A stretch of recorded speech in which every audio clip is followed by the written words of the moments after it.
What's up, Matt? Good to have you here. Yeah, good to talk to you. Yeah, man, nice to meet you. I think you're actually the first person in this podcast that I've never met in person before. Oh, wow. Yeah. Whereabouts are you? Europe, I assume. Sorry? Are you in Europe, Yeah, yeah? yeah. I'm in Tilburg. It's in the south of Holland, actually. It's not that far away from you. Oh, nice, yeah. Yeah, it's near the border with Belgium. Yeah, I've been to Belgium 2 years ago. You liked it? I'm going to the Netherlands in a couple of months, actually, so Oh, really? Nice. On a holiday or a business? a little bit of both. Okay, that's the best. Cool. Yeah, so like I mentioned, I have never met you before. I found you on the internet actually. Yep. Feels a little bit of Tinder right now, but it wasn't.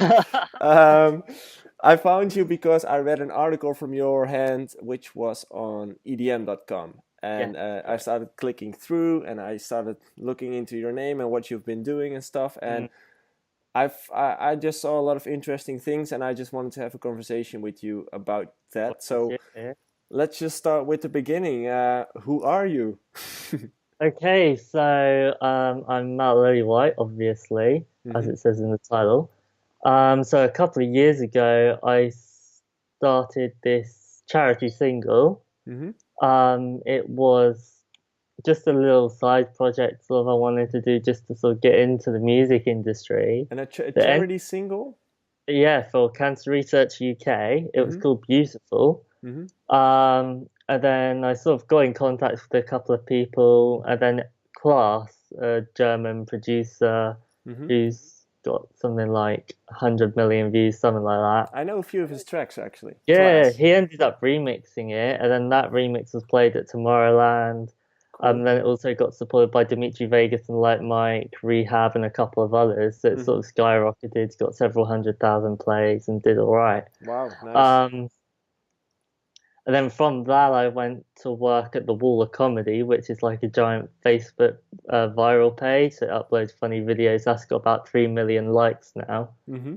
And from that, I just sort of learned social media management, and it was just sort of getting into social media because I knew it would be something which would grow exponentially over the next few years. Yeah. So it's something I just want to learn more about. And then from that, I've been able to apply things I've learned, obviously, into my artist, social media strategy, and stuff like that. Hmm. So from that, I then went to manage a uh, duo from NCS called Uplink. Hmm. They had like 10 million views. We ended up doing quite a few projects together, but we decided to part ways in September because we had different directions of where we Yeah, it could wanted to take happen. the brand. So Yeah. it was the best thing to do, to be honest. Hmm. I also work for EDM.com, which is a giant Facebook page slash blog. It's got 1.7 million followers. It's a lot. It's so big. And It's we're, crazy. yeah, definitely. And we're probably one of the biggest EDM blogs in the music Hmm. industry, I think. I also work for Chill Your Mind as an A&R, Hmm. which is a YouTube channel with 400,000 subscribers, but we've also got a record label from that, which is what I A&R. Oh, really? Oh, And okay. the first release was actually supported by the Australian government's tourism board. Okay. That gained over 1.1 million views on Facebook, several 100,000 Spotify streams, and then every release from that has just been getting better and better and better in terms of views and everything. And is that all because was it you who was behind the strategy, like the online strategy, But or yeah, I was behind the strategy for that one, and then sort of over the past couple of releases, I've just gone more into the A&R side. cool, cool, nice. But also, I now manage three artists who have been on NCS, which are Axel, Anecdote, and Leviance. Hmm. Leviance also on Trap Nation quite a lot. Hmm. And in Which is total, also they've, really big. yeah, and in total, they've got probably 120 million plays, roughly, something like that. Wow. Um, and we're working on some big projects, not just sort of the what people call normal big within EDM. It's like big within the whole entertainment Exactly. industry. Yeah, We're branching out into other genres. I get it. So yeah, that's sort of me in a nutshell. Cool. And like you already mentioned EDM.com. Let's just first Yeah. go there. How did you end up working for EDM.com? Is it something you ran into, or did you get to learn someone who brought you in there, or was it an internship, or how did you get there? I really I've been following it for a couple of years. Mm-hmm.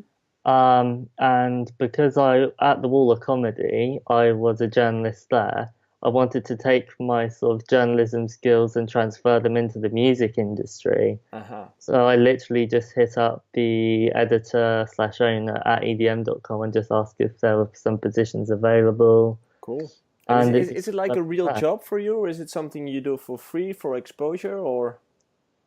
It's something I do for free. It's just a passion of mine. It's a hobby, Mhm. and I absolutely love it. So they just have guest bloggers, actually. Basically, Yeah. yes. Although it's sort of a set list of bloggers, Yeah, exactly. if Cool. that makes And yeah. in your Like opinion, most, like sorry, your EDM and all of that. I understand that all of their writers do it for free as well. yeah, So exactly. It's not like a weird thing. I know as well that a lot of people yeah, do it for free. Of course, it's a great way to get exposure for yourself. And I found you definitely. through this, like Yeah, otherwise I wouldn't have found you. So definitely. it's a great way to get exposure, of There course. you go.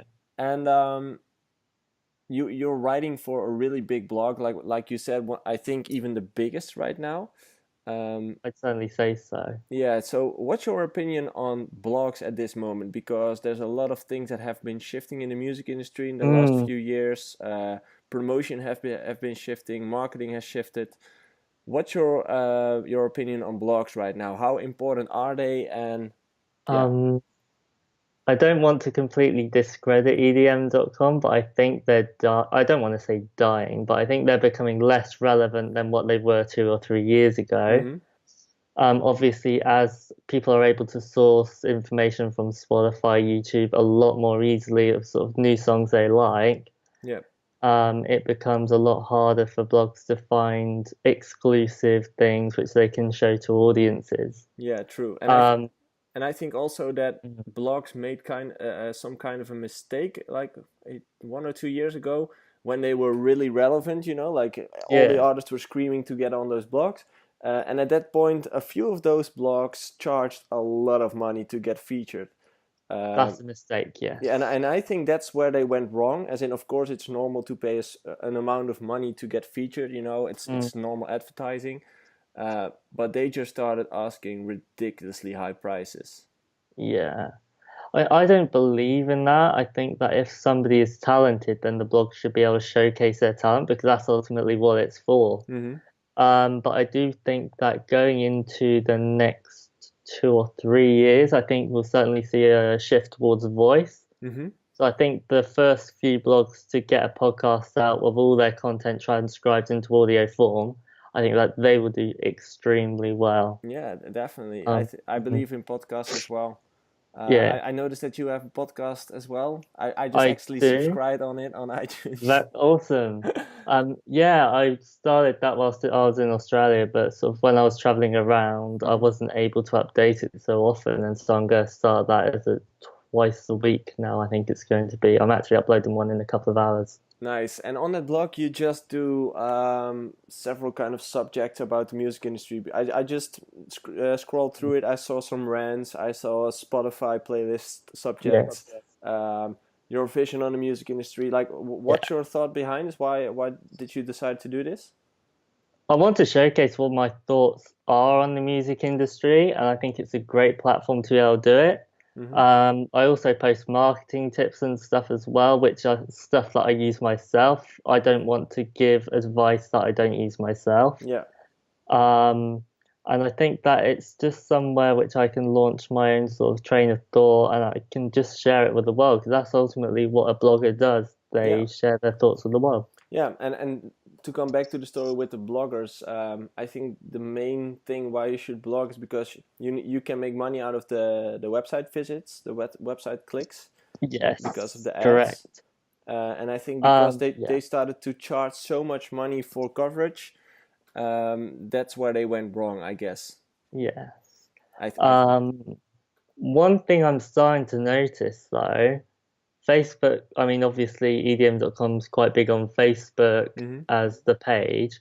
However, obviously with Facebook organic reach extremely low, Mm-hmm. I think that's a problem that a lot of blogs are going to have to sort of navigate around. Especially since last week. I'm Yes. not sure how your life has been looked like, but my life has been destroyed in the last week. I mean, if you're just adhering to an algorithm and you're just doing organic content, then yes, any algorithm change will mess you up. Mm-hmm. However, if you're doing regular paid advertisements and whatever, then it's not so much of a problem because you know that your content is constantly reaching the right people. Yeah, true. But I do think that because people are not as willing to click through to external sites on Facebook anymore, Yeah. like, it does take a little bit of time, 10, 20 seconds sometimes, even with my slow internet, just to load the blog article. I think that in the future, blog articles will be incorporated into Facebook as a native Yeah, yeah, you sort should post native of content. stuff. So they will probably post different stuff on Instagram on what, yeah, that's Yeah, actually definitely. there's not a blog who does that right now, do they? I don't think so. And actually, I'm going to talk to my editor in a couple of hours.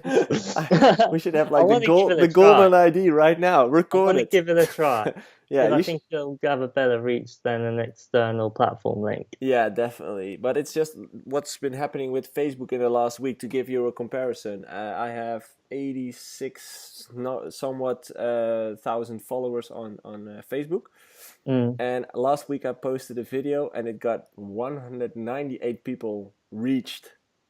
I was like, Oh, what? damn. Damn, that was just a punch in the That's, face. That was just wow. oh, Yeah, that's so not great at all. that was the moment where I decided like, okay, things changed, like I need to fix this. So but it's just like you said, it's something that will keep on changing, especially in the future because internet is flooding with information.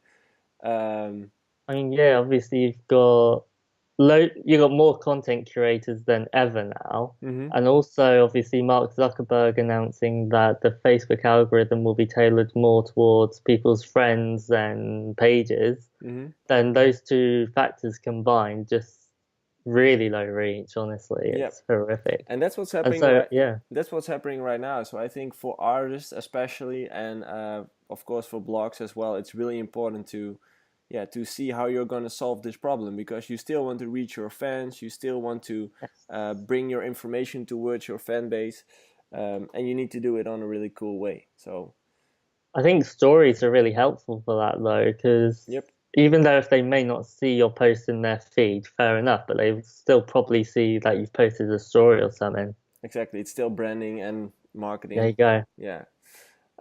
Cool. So where were we? We were at the blogs. Okay.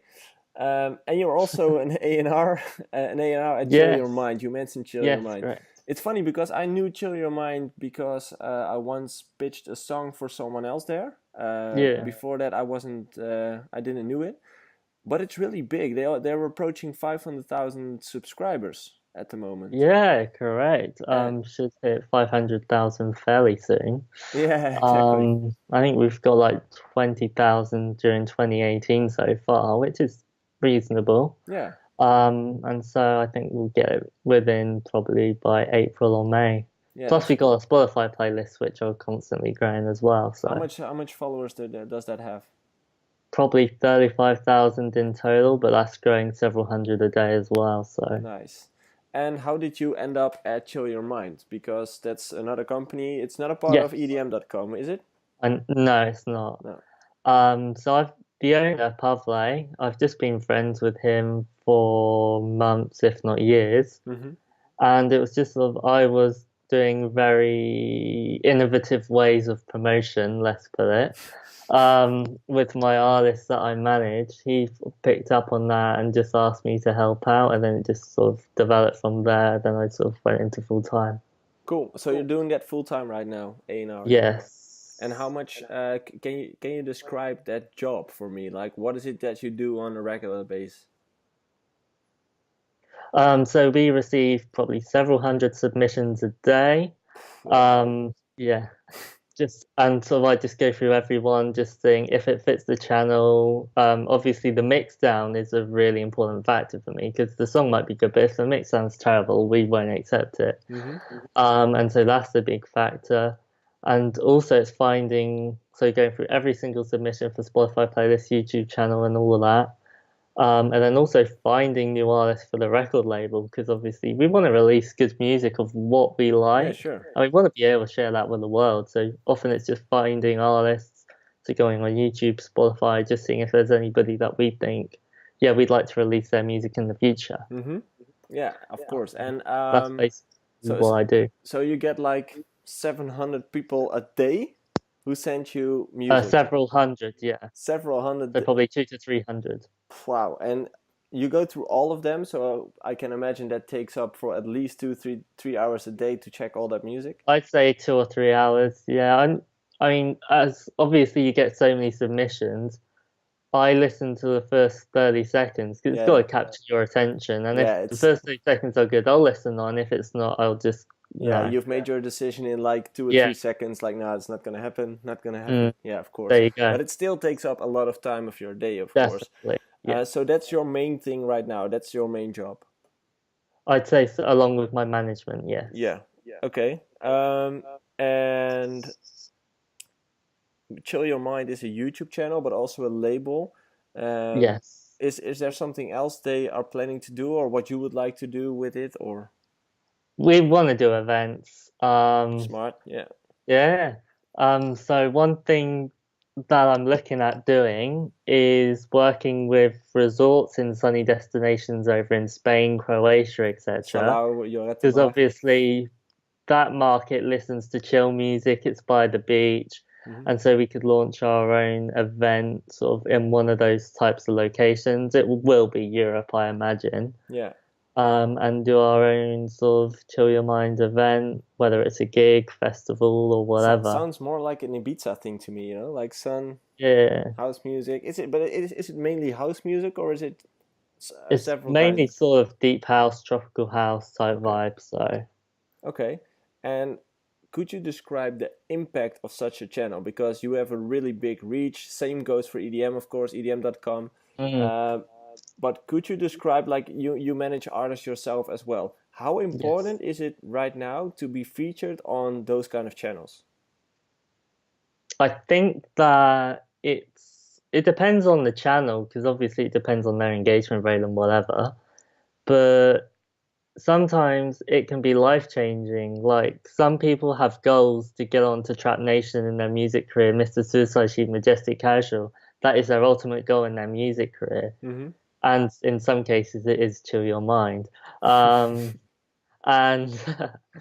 and just to sort of be able to help people achieve those goals or help them get one step closer to that goal is absolutely phenomenal. Cool.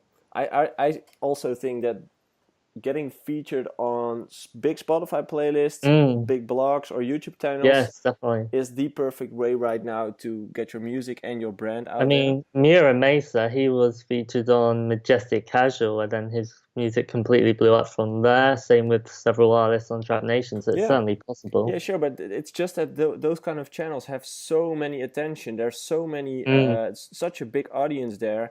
And the fun thing is, especially with Chill Your Mind, it's a subgenre, so all the people who are a fan are especially interested in those that kind of music.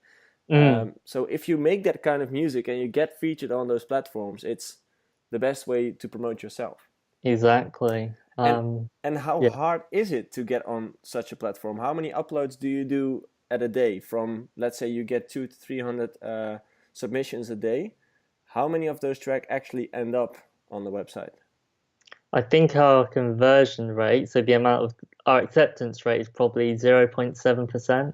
0.7. So that's 2 or 3? 2 or 3 a day? Roughly, 2 or 3 that we think, this can go into our Spotify playlist store on our YouTube channel. Yeah. And what's the thing you're looking out for when you're doing the A&Ring? I like innovative music, so I don't like something which sounds like everything out there. Because quite often people like, do you know the song "I Took a Pill in Ibiza" by Mike Posner and CB? they did the vocal chops, and then everybody else started doing it, and it was just like, come on.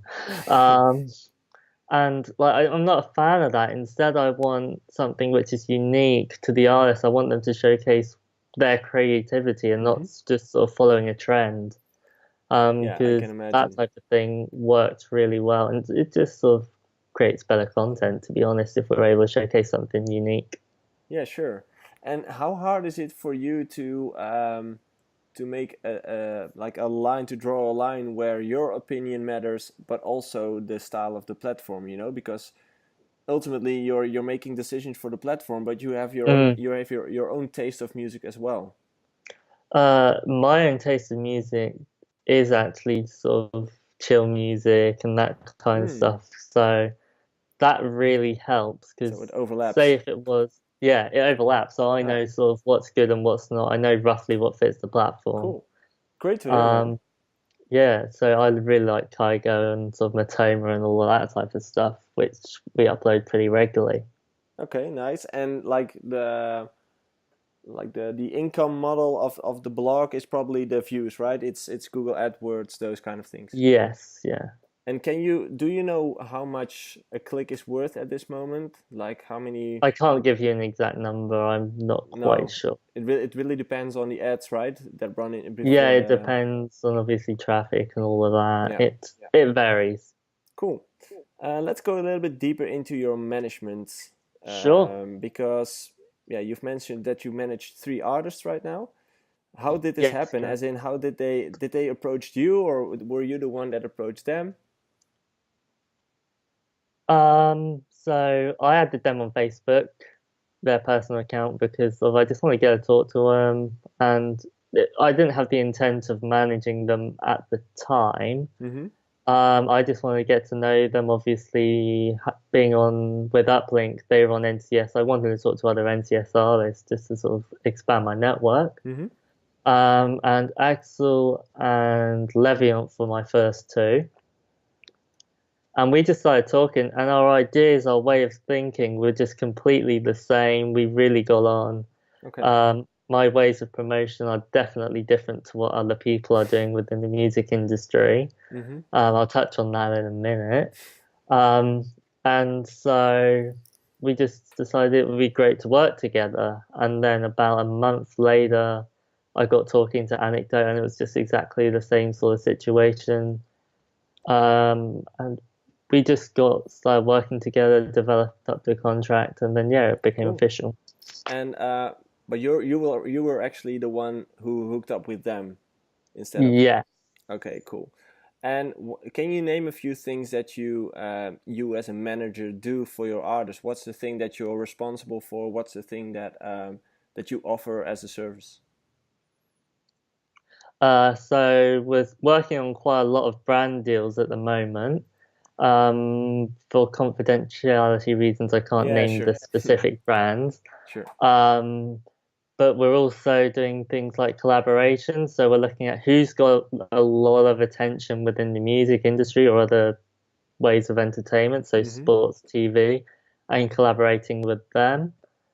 So often singers, producers with several million views will sort of begin in with them. We're actually doing one with a singer right now who's very well known. Mm-hmm. Um, so collaborations, general artist management, social media management.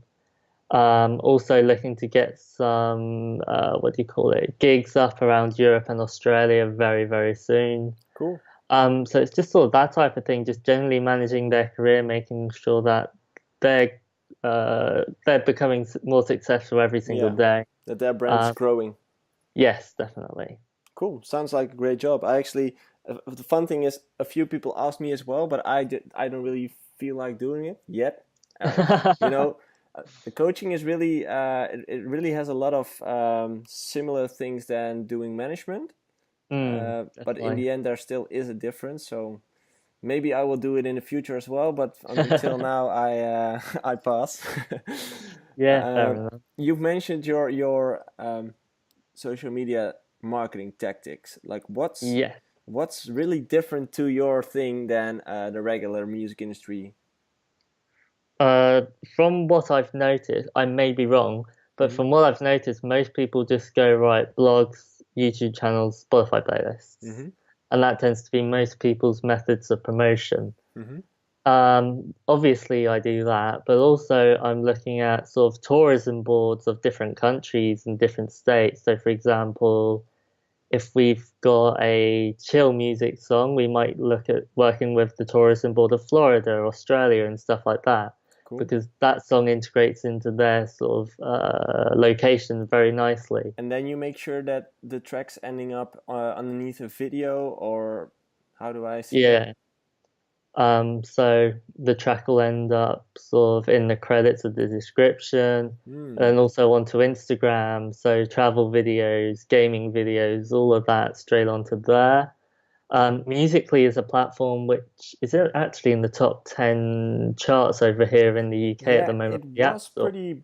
It was on its way to the top 5, I think, here in Holland, but I think it's going down now. I'm not sure. I've had a look into it, but I must say I'm not that good of a singer, so I Um, pretty Well, you don't quickly need to stopped. be a singer to be good at it. Mm-hmm. Like I've had a look at, because my sister's 8 years old, and her and all of her friends are on it, which is how I first picked up on it. And then obviously loads of people Yep. talking on social media about it now. Mm-hmm. And you've got people just lip syncing to the songs, dancing to songs, creating, expressing themselves through music, Mm-hmm. basically. Yeah.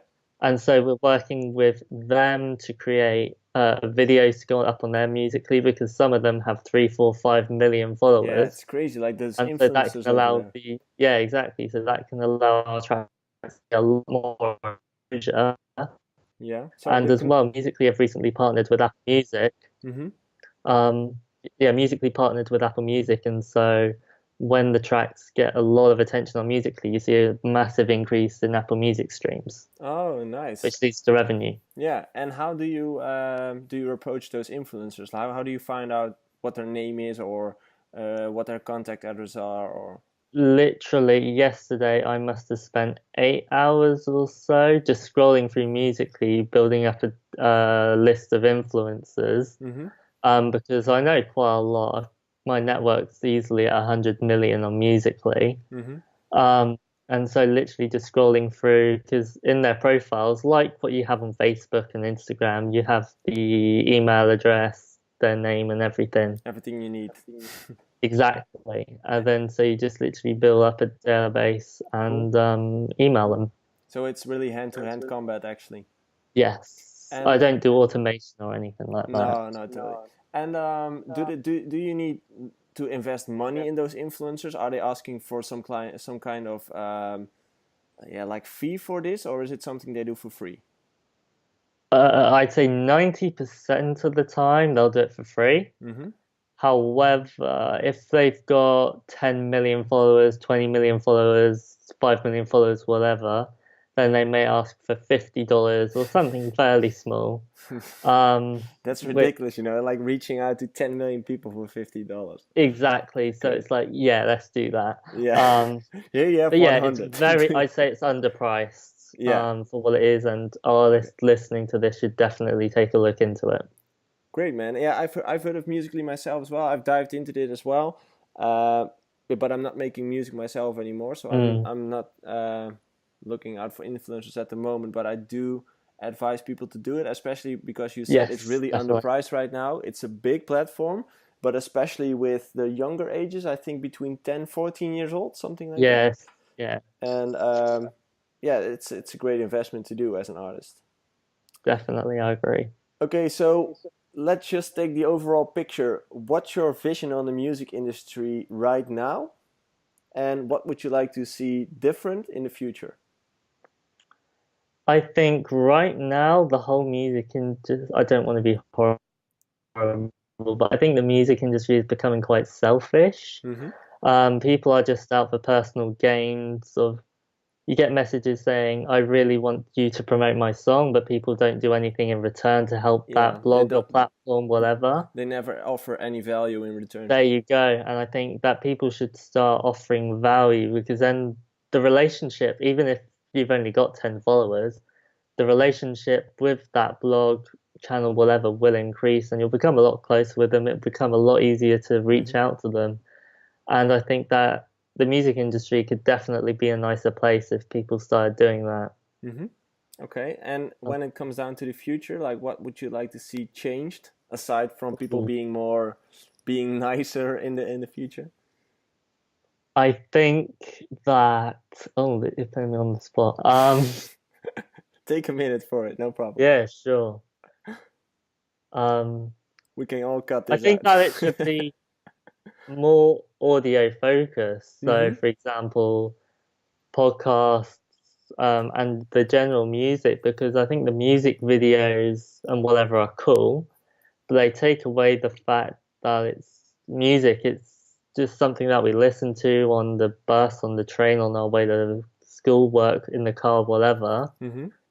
I think that people just sort of integrating more audio format and ways of audio promotion into their music, I think that could benefit them so much more than spending $10,000 on a music video. Yeah, exactly. And a lot of DJs are already doing a podcast, but mostly that's music related, of course.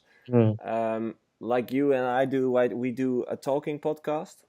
What would you advise to DJs? Like, would you keep doing the music stuff, or would you do both, best of both worlds, so talking and music, or?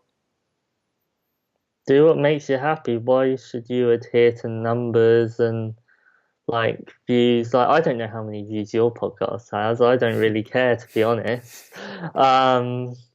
Like, if it makes you happy, then do what you want to do. If you want to talk about mastering for 3 hours a week, talk about mastering. If you want to talk about mixdown, production, and melody, talk about that. Yeah, true. If you feel you're good at marketing, do that. Honestly, I think that people should do what makes them happy, and if that's what makes them happy, then they should go for it. Cool. Go all in.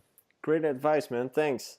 That's it for me. I just want to thank you for taking the time to do this. Thank you. Really nice to meet you, because it's a new connection for me as well.